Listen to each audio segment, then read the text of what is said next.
What if the luxury industry could inspire your legacy? I'd like to welcome Jared Lilje to the Design Your Legacy podcast this lovely morning. Welcome, Jared.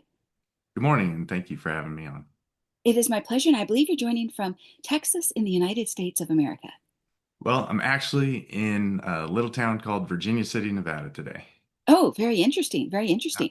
Well, we are going to dive into all types of topics today, from the luxury industry to what even inspires you. But would you like to share just a quick icebreaker before we jump into the first question? Sure. Again, thank you for having me on. Give me an opportunity to talk about Christophe as a company, who we are, and what we stand for. I know we're going to get into all that. I hope your listeners find it interesting how a former combat pilot gets into women's luxury fashion. And, I find it to be a little amusing at times. And I hope everybody enjoys it. And, looking forward to the interview.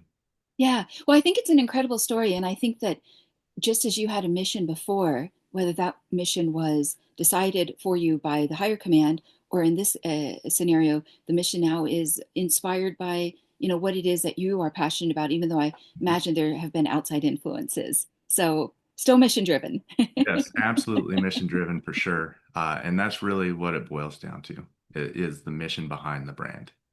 Yeah. And again, before I jump into my first question, one of the things we chatted about in our preamble today was this idea of how a company can not only last beyond the founder's lifetime, but also possibly change an industry because of its influence, specifically the luxury industry having that influence on individuals that can perhaps do more, become more aware, and like you had mentioned to me, not just turn a blind eye given the power that they do have. Yeah, I think that's an important thing to look at is where, what industries, and I picked women's luxury fashion, but what are the different industries out there that do have influence and do have the power to make a difference? Um, I stepped into this one, and we'll get into it. I'm sure in very much in detail when we get talking about the questions that you may have. But I think think about the the perception and influence that a handbag carries when a woman walks into a gala or you walk the red carpet with it.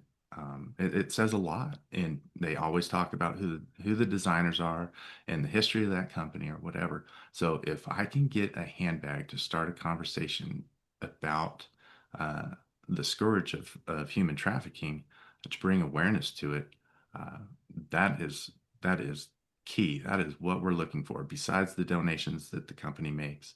Um, Starting that conversation to bring awareness. Awareness leads to prevention, and prevention saves lives. If we could get it to where we didn't have to do rehabilitation, and there weren't companies out there that were performing recoveries, uh, we'd be in a great, great world. Unfortunately, that's not the world we live in. So there's really three pillars to the anti-trafficking movement. I think it's the prevention, that's the key, and then recovery and rehabilitation. Because once somebody's been in that lifestyle and they get recovered and they're brought back, they have a lot of work to go through to reintegrate and feel safe in society. Yeah, absolutely. They have to trust again that Yeah, there is a yeah, light. absolutely. Yeah. That's a tough. I mean, I can't even imagine it, but that's why we exist, and that's why I think uh, the influence that a bag can carry, and a woman decides to carry it into wherever social event she's going to, it starts those conversations in those circles, and that's important. Yeah, absolutely. Okay, so before I ask you about the transition from going from high stakes military operations to high end luxury fashion, as well as the spark that told you that J. Christophe needed to exist, let me go back in time for a moment. High stakes military operations, what are some of the things you went on? What are some of the things you did? Because you're like a manly man, you're like ultra masculine. That's fine. Fine. That's And I'm putting funny. you on the spot. No, that's fine. No, that's awesome. I like it. Well, I've done, I started my career as a mechanic. So I was a mechanic on airplanes first, and out there just supporting, pilots in the air operation to get big airplanes off the ground. I worked on something called the C-5 Galaxy. So that was the initial start. And turning wrench is awesome. I still enjoy it today. But I saw that there might be an opportunity for me to become a pilot. Became a pilot and ultimately finished up my career in the special operations environment, flying small, unique little airplanes, supporting Navy SEALs and Army Green Berets.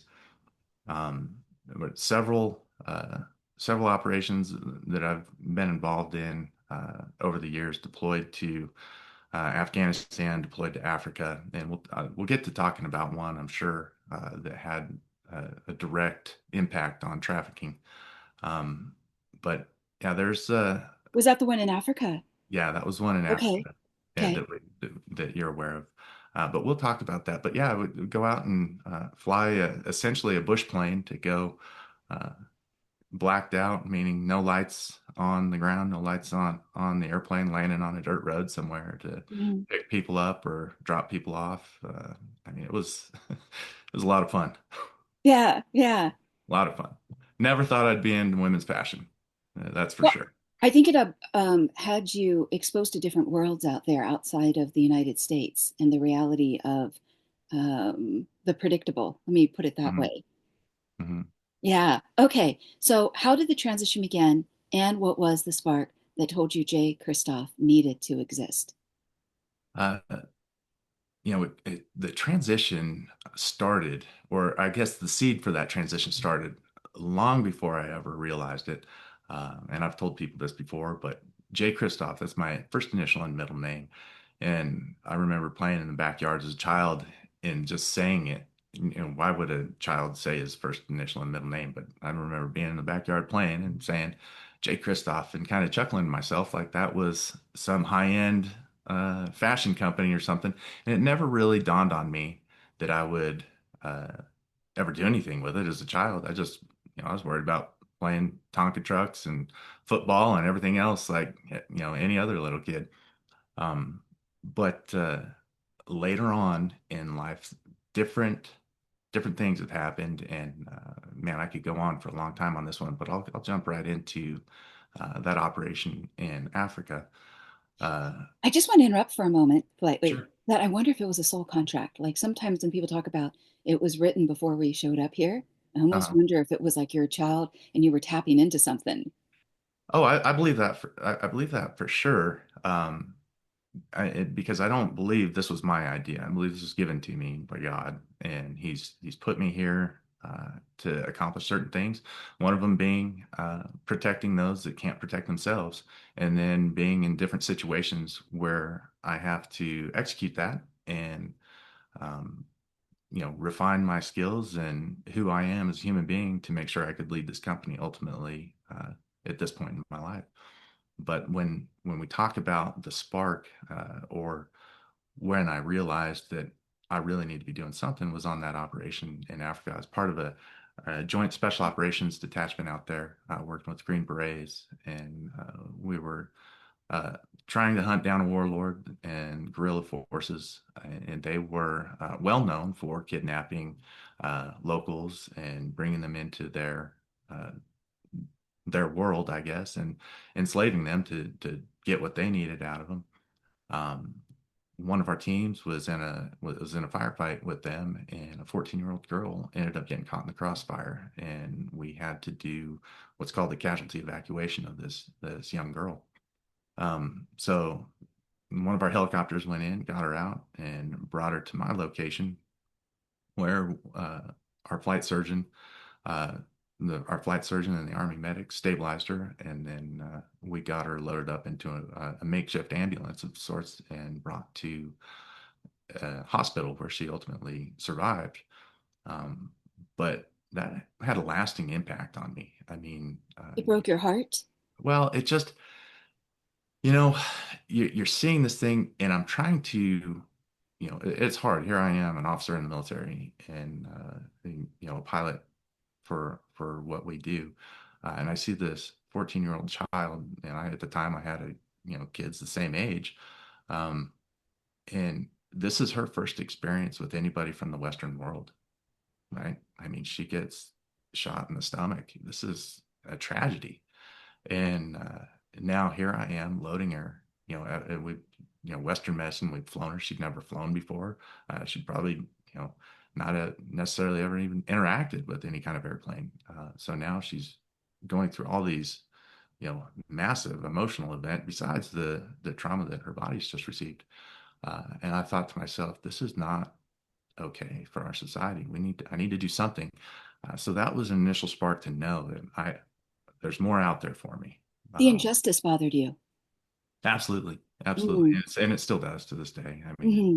there's, I think about that situation, and there's no way for me to know who she is or figure out how she's doing now. But I don't want kids to go through that, and that was really the drive. I don't want kids. I mean, we're supposed to protect kids, right? We're supposed to protect them with everything we are, Yeah. give Most them not, raise them, show them the right way to do things, and give them a disciplined world that lets them thrive and excel as a human being, not deal with this garbage.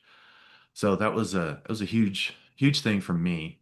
Um, and then and we can talk about any war torn country that I'm not the only one with a story like this, but I definitely wanted to make a difference in it. Yeah, absolutely. I think you called it a black eye on society. So It good is. on you. It absolutely is a black eye on our society. Those Yeah. things that nobody wants to face. Nobody wants to look in the mirror and say, "What am I doing about it?" And uh, I can't get up and look in the mirror and not do something about it. And that's truly how I feel about it and why I started J. Christophe. But you know, to take that story a little bit further, after that one, I retired a few years after that, and What year was this? in 20 that was 2012 Okay. uh, that operation was. And then 2016, I retired. And I think it was the day after I retired, I got a call from a former commander asking if I would be willing to help him and the company he works for as a pilot on anti-trafficking missions. And I thought, this is perfect. This is a great transition for me. This is fits the need of what Thanks, I want God. to be. Yeah, what I want to be doing. So it's like the path is just is opening up for me. And during that time, I realized very quickly that anti-trafficking nonprofits have a lot more work to do than they have funds for. Mm. And that got me thinking because I was on the other side of my life. I was flying for a private family at the time. Um, and during that time flying with them, that's when I really got introduced to the luxury space. And when I was at a dinner with them one time, I was introduced. One of the women of the family showed me a Birkin bag, and I had not had any idea what who Hermes was or what a Birkin bag was. It's a big deal. It's like the Porsche or the Rolls Royce for women's Yeah, purses. it's like one of the biggest deals in the handbag industry, right? Yeah. And I didn't understand. I'd known about Louis Vuitton, and that's about the extent of my luxury handbag knowledge at the time. But as I'm holding this Birkin bag, I realized, the value in it because of what she had paid for it, and she had talked about it going up in value, and I thought, wow, this is the product. This is the product that has the influence, right? If you can, as a company like Hermes, demand that price point for their product, and it's a great product. I have no heartache with Hermes, the way they make their bags, the way they market their bags. But I thought there's enough margin in this that there's plenty that they could do outside of just the luxury space. And that's where I really kind of thought luxury can have impact. Hmm. We can have luxury for a purpose. And that was where the spark that started Jay Christoph. And sitting there holding that Birkin bag, it all flooded into my mind. I sat there and I thought, I know what Jay Christoph is. And it made me think about that moment in my childhood when I was laughing about what a silly thing for a child to think about. But that was the spark that caused it all. But designs flooded into my head, marketing ideas flooded into my head. So all these different things, and I'm not one, I've never sat around sketching anything, that just wasn't who I was. You were Uh, getting downloads. yeah, but it was, and that's why I say this is very much God's company, and I'm just here to execute it. But He gave, He filled my brain with the next 30 seconds of all of these things that were going to happen. And I knew that J. Christophe was a women's luxury brand to help Mm, fund the anti-trafficking movement. mm. And yeah, so that was a bit of a shocker to me. I couldn't quite wrap my head around it. I'm like, why why handbags?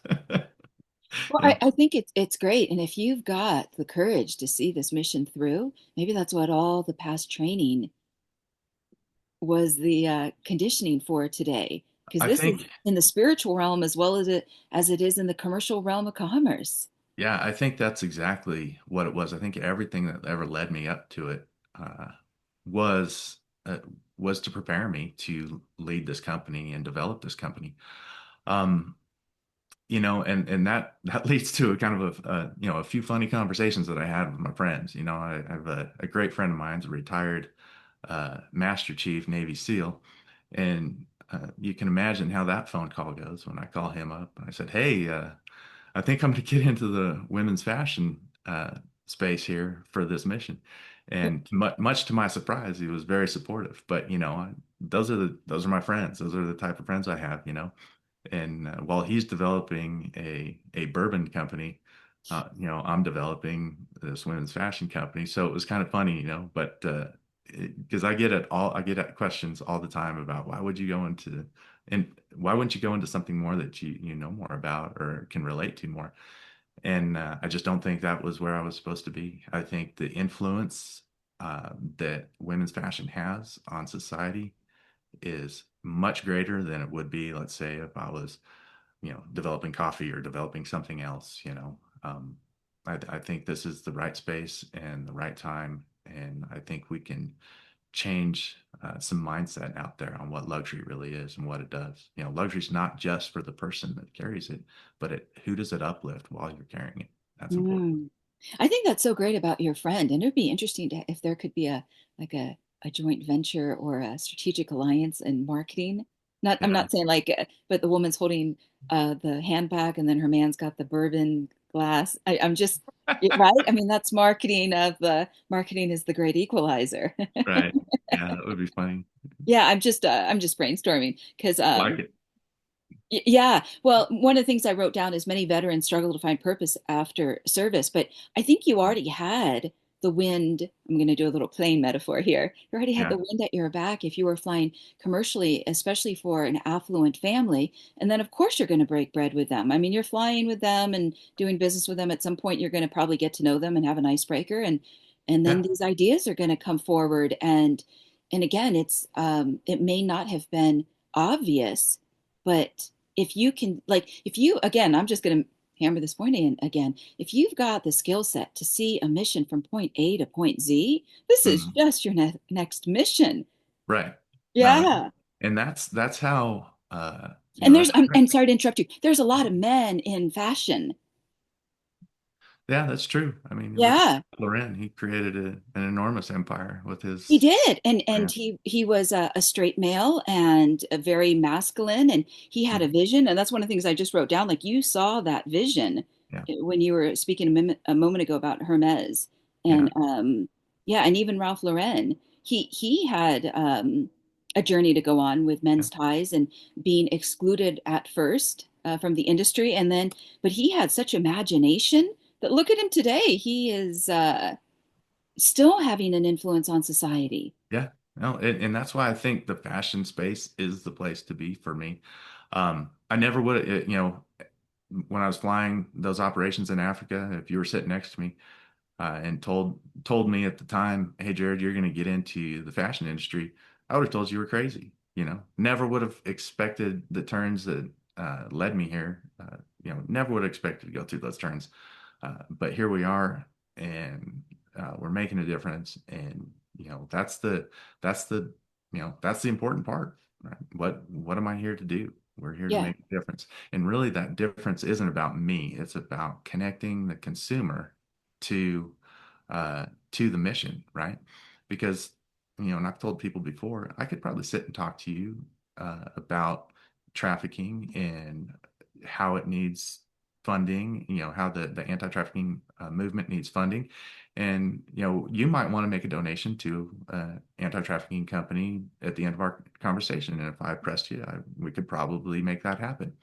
And you'll walk away feeling good about what you just did and thinking that you're making a difference. But what if I change that up a little bit? And instead of just asking you for that one-time donation as a nonprofit, what if I sold you a product that continues that conversation? So every time you carry it and people compliment you on your bag, it drives the conversation. So it helps spread that word more. And that's where we're getting at. Of course, we're going to make the donation to the charity of your choice. But more importantly, it continues to drive that conversation piece. If you show up at a gala with your girlfriends with the latest clutch from Chanel, you'll get compliments on it. But everybody Hmm. knows. Everybody knows what a Chanel bag is and what it stands Hmm. for. But when you show up with a J. Christophe clutch, they're going to say, "Oh, who made that? Where's Hmm. that? J. Christophe, who's that? And why would you buy that?" And now you have a story to tell.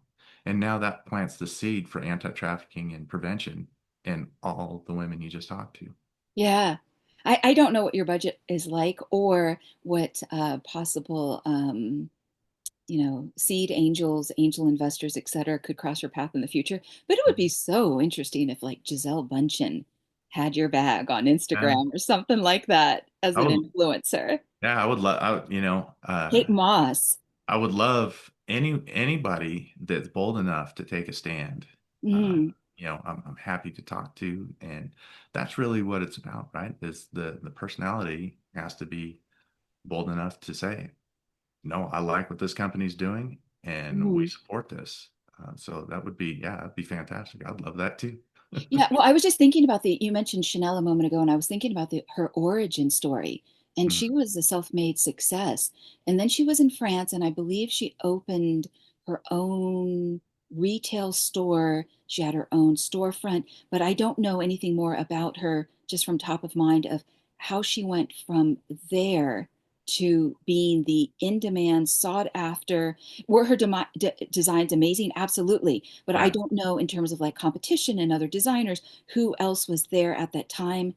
Did she have a vision? She did. I think she had like maybe the black dress or something.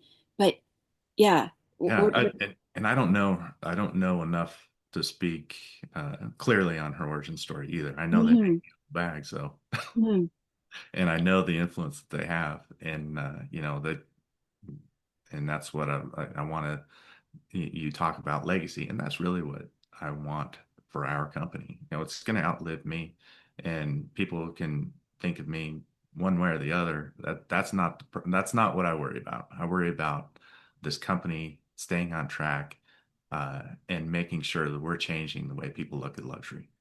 Yeah, absolutely. And I'm going to ask you the next question in a Okay. moment about what is it that people misunderstand about trafficking. But I want to circle back for a moment. I realize I'm putting you on the spot still. Oh, you're I- fine. I'm thinking about what they call in the marketing world, and it's also in the coaching and advisory space, something called a transformational identity. Like when I get into that Porsche, when you get into that Rolls Royce, who do you get to be? So, Uh-huh. who does she get to be when she carries the J. Christophe bag? And the answer might be that she becomes somebody who cares about society, that she's deeper than, or that she's aware. I'm just thinking about the next gen and that Right. whole transformational identity piece.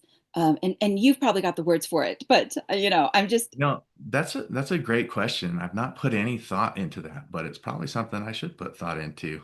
well, maybe So, I should put you on the spot right now. Who does she yeah. get to be? Well, let's explore that. I think um, let's go back to and I do like Chanel bags, so I'm going to use them as another example. Person Okay. walking in with a Chanel bag, what does she demonstrate? The elegance, the just the absolute classy look.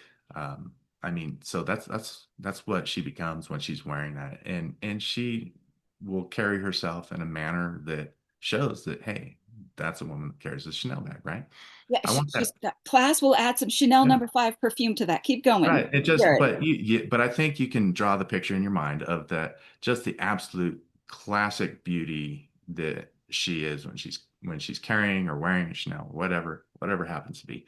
I want that transformation to also be a part of what Jay Christoph is, but I want Hmm. depth to go into she's making a difference. I'm part of a mission, right? Oh, she's making a difference. Yeah. Oh, And that's your tagline in the future on some ad campaign. that's really, but that's really the truth, right? Because she did make a difference. Her Well, purchase, it's giving power to women. yeah, it's purchasing that purchase just uplifted somebody's life, whether it was somebody in a recovery program that is now funded, right? Hmm. Maybe it's somebody that needed to be recovered from an anti-trafficking, uh, or from a trafficking situation, and somebody was there to go bring her out of that, and so, and that's the great thing about our brand, and one of the things I wanted to do to empower women that buy is it's not my choice where your money goes when you Hmm. purchase it. Yeah. You can look at our partners and determine, and then when that purchase happens, you determine where that money's going to go. So let's say Refuge for Women, they're in Dallas. So if you're somebody from Texas and you want your money to go right back into your community, you better believe you can pick them and it's going to go right there. So you are the ultimate decider. Now, if you would just rather us to do it, you can make that happen too.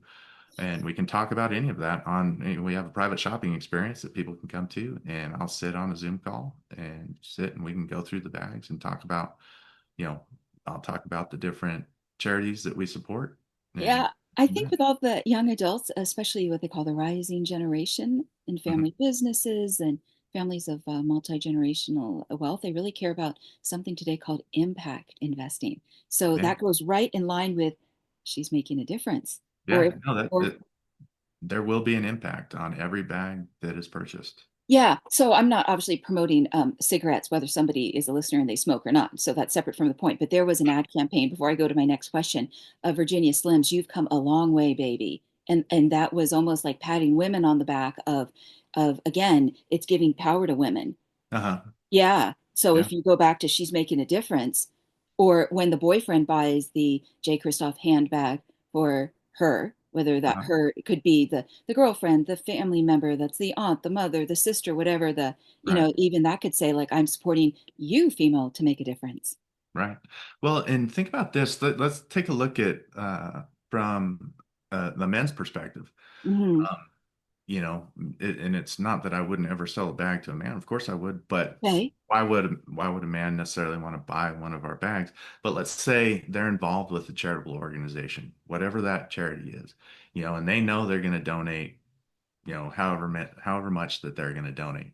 They could easily buy a J. Christoph bag and then use that as the donation to their charitable donation, and then let me know. I'll come out, and if there's a live auction or there's an opportunity to speak, I'll come out and tell the history of the bag so people can, when it starts to go to auction, we can push that up for their charity as high as it can go. So not only would the sale of the bag go for what my cause is, but let's say it's going to fight children's cancer, and there's an auction for children's cancer, and there's a man out there that says, I'm going to do something for him. They can certainly purchase a J. Christoph bag. Our charities are taken care of. We go there. I'll even show up as a as a speaker to help promote for them, and then that bag can raise all the money it can for them. So, there's different ways to look at this, and I want you know, so many men think that, oh well, my wife doesn't need that. Well, maybe your wife doesn't need that, but maybe there's something in your life that you can donate it to. So there's that Or side of maybe it. she wants it. No, no, if she wants it, I mean, then I'd encourage him to buy two. Right. I'm One just one I'm for just her and bringing one up, for a charitable donation. yeah, I'm just bringing up needs versus wants, and individuals that can buy a luxury Yeah, handbag. It's about the want because they yeah, don't need it. yeah. That's true. That's true. I should Okay. have chose my words more carefully Oh, there. it's wonderful. It's wonderful. I'm just chiding you here. All right. So, what Yeah. do most people misunderstand about this issue of human trafficking? What do they So misunderstand?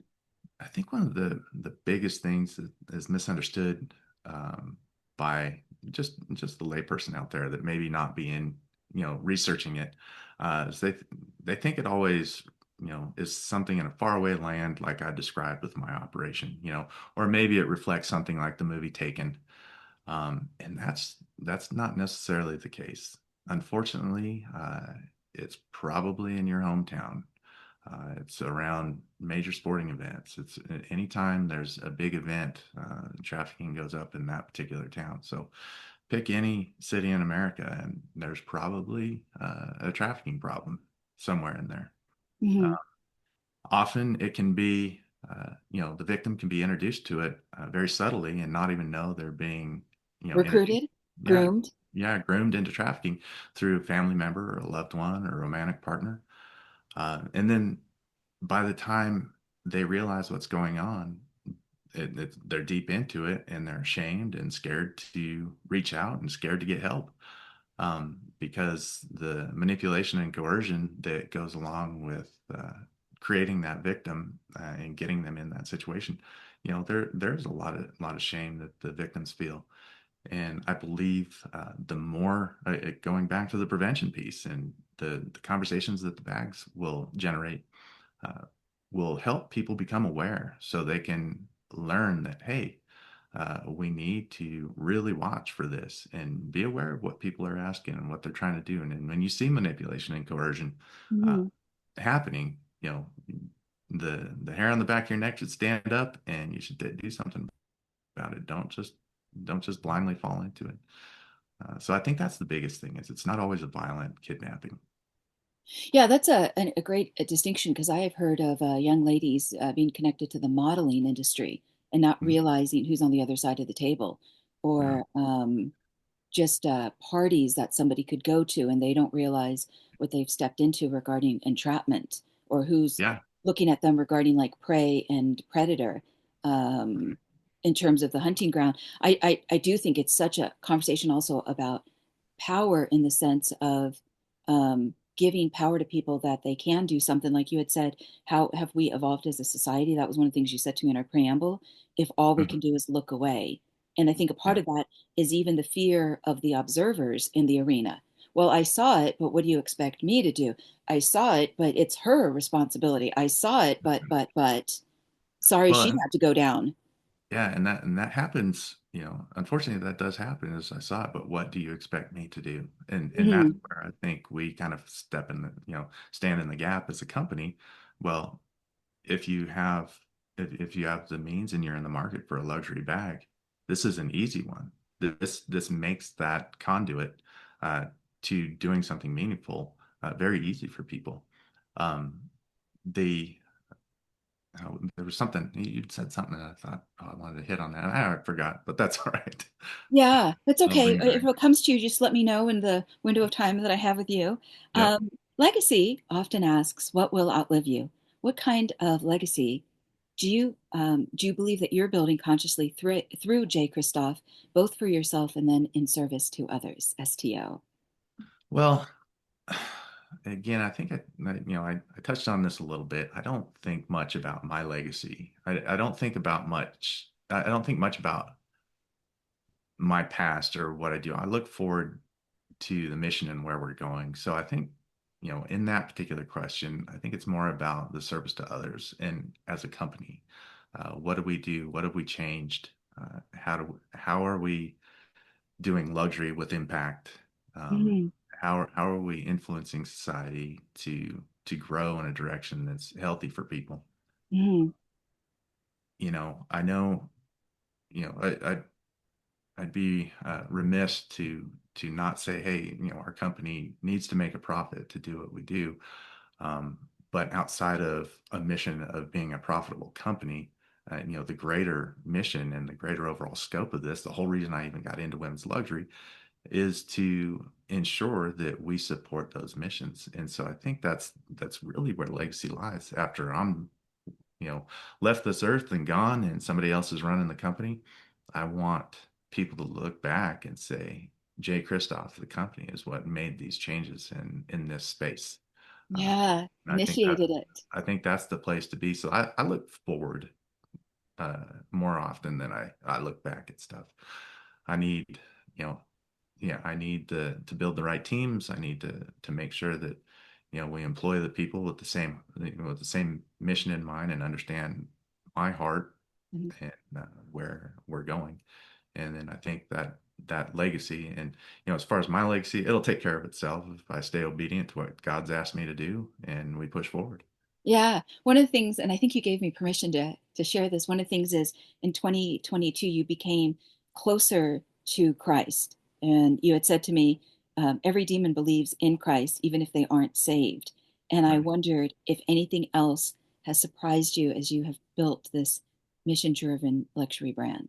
Well, let me let me back up just a little bit with that, because in 2022, I just, let's call it what it is. I became Christian. Before then, Okay. I didn't know what it meant to be a Christian. Um, and then that's when it was brought to my attention that every demon also believes in Christ, but they're not saved and they don't. And so there's a big distinction there. So for me to become saved and, um, you know, turn everything as Christ centered, understanding that this mission, every experience I've ever had was geared for me to be here, and that I need, His influence and protection in everything I do in my life is the key uh, to me moving forward and moving forward with clarity. Because there's times where I don't have the answer, and I've got to uh, get into, prayer and figure out, how do I execute what He's asked me to do. Um, so that's first and foremost. And then what was the second part of that question? Well, I just wondered what had surprised you the most about building a mission-driven luxury brand, because you came from the world of the military, which that the culture there is already decided. Now Right. you've started a business and you've got to work with artisans and you've got Yeah. to have so many different strategic partnerships and people Right. that work with you, for you, etc. So now it's So, like you got to be that guy at the top. They're not just going to give you orders. right. And so that's great. And so let me So what that plays surprised right into you? what I was saying. So what surprised me the most about it is how welcoming Okay. everybody that I've worked with has been, Okay. whether it's on the manufacturing side, in the design side, or and how welcoming, when I talk to an anti-trafficking company to tell them that what we're doing and why we exist, it's been a very good reception. They're Um, probably like, cool. yeah, no, and they're happy about it, right? I mean, they like these partnerships. They like the fact that somebody's going to be bold and get out there. But just to go back to the manufacturing side of it, it's somebody with some sketches and a sketchbook, to sit down with people that this is the space they live in. And here I am, an outsider coming in Mhm. saying, this is what I want to do, and this is why I want to do it. Uh, the support that I've received on that side of it has just been overwhelming and positive. Mhm. Um, I haven't found anybody that discouraged me, haven't found anybody that says, oh, you guys are a dime a dozen, anybody coming in here, whatever. Uh, They're probably saying to you that you're filling a void in the marketplace. Well, they like the fact that my motivation is something other than to see my name on a bag. I think, Mm. um, and one of the great things about doing this as an outsider, coming into the industry a few years ago, um, having meetings with the design team and the production team, going to meetings and sitting there and learning to build the team, because they've not ever dealt with a designer like me either, right? They're used to people that are in the space. They've been doing it for a while, but here I am, former military guy, and not I to bet you sound, show up on time. Keep going. yeah, I did do show up on time, and I don't let a critique of my design get to me, And one of the things, and pardon my crass language, but one of the things I told the design team when we are working through sampling one of our products, I said, look, if my design sucks somewhere, tell me and let's fix it. The end Mhm. game is to deliver a beautiful product that a woman wants and is going to be proud to carry, and that we can accomplish the mission. And the project manager down there, she looked at me and she said, we're not used to working with designers that take critique, Oh, like that. interesting. And so Interesting. I said, look, I am not emotionally tied to my design. I'm Mhm. emotionally tied to the mission, but I'm not emotionally tied to the design. So if I say I'd like this gusset to be, an inch and a quarter, and for whatever reason that's one of our stumbling points, then let's talk about it and let's work through it. And so, one of the great things to see was empowering the production team down there to put in their suggestions to get us the product that we ultimately wanted, and to see that they know leather, they know the manufacturing process, they know what they can get away with certain stitches and patterns and things like that. So being able to talk to them and say, hey, how do we improve this? Because I want this the best. I don't Mm, want to compromise anywhere.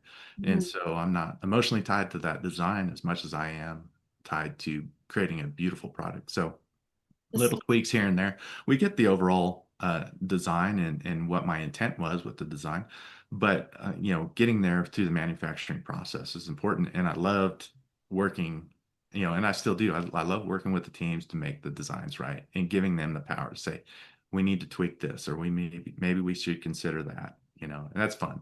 So Yeah, that's been yeah. that's been the biggest surprise is building new teams outside of what I'm used to, Mm. and the support that they provide, I can't wait. and Go ahead. welcoming support. Yeah, I can't wait until you write down a list of the top 10 influencers you'd like to partner with.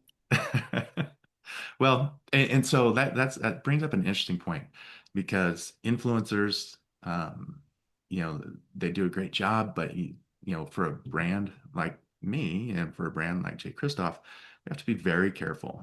You have to be Um, selective. That's why I be say, very careful, make sure the values of that influencer and everybody line up with our values, because if something happens where we find out something later that they're involved in something, that doesn't align with our values, it could do a lot of brand damage. And I don't ever want the brand to be tarnished because we selected a popular influencer that maybe their values didn't align with ours. yeah, And so that's a tough needle to thread. And I'm more about making sure that this company stays true to its values and mission over the popularity of who we can get. yeah. There are some good ladies out there. I think Oh, I Gisele don't. Bundchen is pretty uh, through and through clean. I think she does a lot of yoga, does a little Yeah, surfing. Yeah, right. No, and I'm not saying that they're not out there.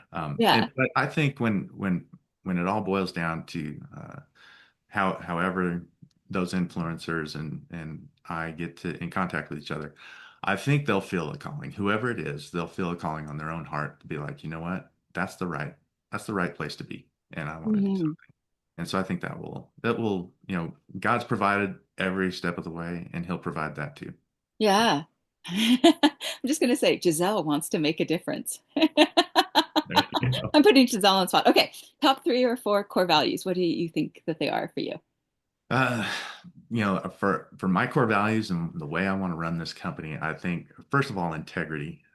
Integrity encompasses a lot, right? Integrity encompasses honesty, transparency, so people can know and trust who we are. We're gonna have the integrity to do what we say what we do, and stand for what our mission is.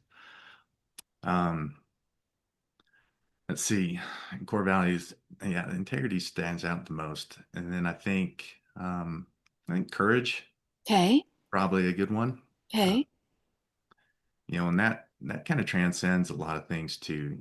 I could probably wrap in discipline into courage.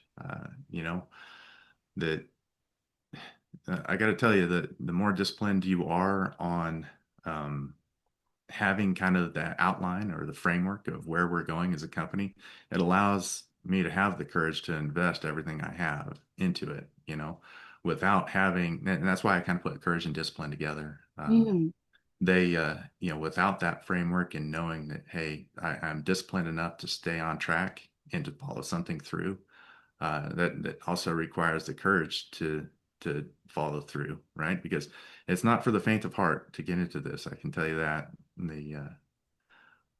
Yeah, that's those are some big ones that come right away. Um, why do you say it's not for the faint of heart? Because it's such a deep subject. It's not just well, like on rollerblades. several things, Okay, it's not for the faint of heart, and because of what it is, the okay, anti-trafficking mission. It's not okay. that, there's plenty of threats out there against people Ah, in the anti-trafficking space. okay. So that's one. Um, And obviously, the bigger you get and the more impact you have in stopping it, the more Mm. that threat level can go up. Um, the next thing is, I've invested everything I am in life, financially to make this happen. Oh, and the seed capital.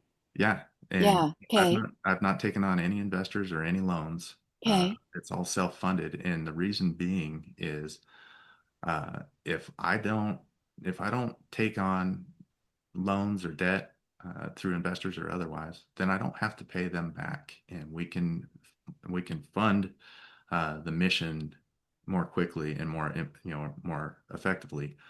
So that's the biggest reason where I've just done it myself. I fly airplanes for a living to provide for my family, and we will push forward with Jay Christophe and our mission to make sure that we're getting funds where they need to be and getting the word out. So that's why I say it's not for the faint of heart, because financially it is very expensive to get started. I imagine. I Production imagine. lines aren't cheap, and when What is not cheap? production lines, when Oh, you're yeah. when you're running Okay. production, Okay. that's not it's not a small task to take on. So anyway, but we've successfully done it and we're moving forward, and I'm super happy that we've made those decisions to stay that way. And we're going to get there. And I think, as we scale, that might be a different time to look at potential investors. Hmm. As we start to scale, and I know that here's our provable business model, and Okay. they can see that, then it might be a little bit better. As long as I can stay on track with what our primary mission is, then we can maybe take an investor later on. Well, I think it's great. I think to keep control at first while the foundation is being built out. Yeah.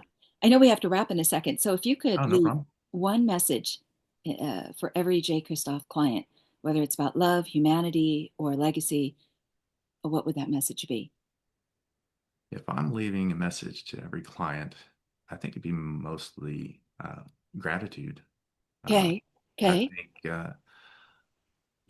thanking them for trusting us as a company, because I know it's a big investment when people start to buy bags at this price point. But thanking them for the trust that they put in our company, thanking them for uh, being bold to carry a J. Christophe bag that actually is, that luxury with impact. So thanking them for being bold enough to carry a J. Christophe bag, and thanking them for having that conversation piece and being an ambassador out there in the anti-trafficking space, because when they carry the bag, it will start a conversation, and then they can now say, "This is why I support J. Christophe. This is why I bought this bag." It's Yeah. gonna provide impact. It's gonna provide meaning. They're carrying hope for people. Very nice, very nice. And you're inviting them into that conversation. How cool. Okay, before I read my closing paragraph, I would just like to take a moment to thank you for being a guest. We started out today's conversation with the intention of, what if the luxury industry could inspire your legacy, in addition to changing the business landscape, not just the business model of a particular niche of society, that being handbags. When you think about some of the other players in the field, in the industry, Mhm. but also just for each individual life that it connects to. And you made some amazing points about, protecting those who can't protect themselves, and also understanding the nuances of trafficking, that it's not just the kidnapping, like at the airport scene of the movie with Liam Yeah. Neeson. Yeah, I mean, that's Hollywood, and that is very suspenseful. But the reality is, like you had said, it's in our backyard. And it's, people think America is the land of the great, and I would like to still think America is the land of the great when it comes to entrepreneurial opportunities. But as you had said, this is a black eye in society, but we can do something about that. So why not focus in on, that conversation of what it is. We can have the what's wrong conversation, but we can also have the what's wanting to happen conversation. So thank you for being a catalyst for that. Yeah, it's not about just identifying what's wrong, but what am I going to do about it today, right? And every one of us has an opportunity now. So Very cool. What's a good website? jchristoph.com. It's J and then Christopher. Just don't put the ER at the end. So jchristoph.com. Very cool. Okay. Thank you very All right. much, Jared, for your time today. Thank you. Take care. Okay. In closing, I'm Angelina Carlton, the hostess of the Design Your Legacy podcast. as well as the founder to Legacy Planning, a boutique advisory firm based out of Beverly Hills, California, but international in those I get to consult and coach. I hope to dive deep into subjects that can help a person define, develop, and execute their legacy, and continue to scour the landscape for those who can be great resources to every dimension of your legacy. For many listeners, there can never be enough education and preparation in the moat around your castle. Whether you find yourself with new wealth or generational wealth, may the content on this channel be an anchor in any storms ahead. We do our best to provide original content for your intellectual and emotional curiosity. If you're joining us today and listening in on Spotify, Apple Podcasts, Amazon Music, SoundCloud, etc., please remember to rate and review, share with your family and friends. And if you feel so inclined, send an email to either Jared or myself and let us know your thoughts and feelings about today's episode. So thank you so much for joining. And thank you, Jared, for speaking into your legacy. Thank you.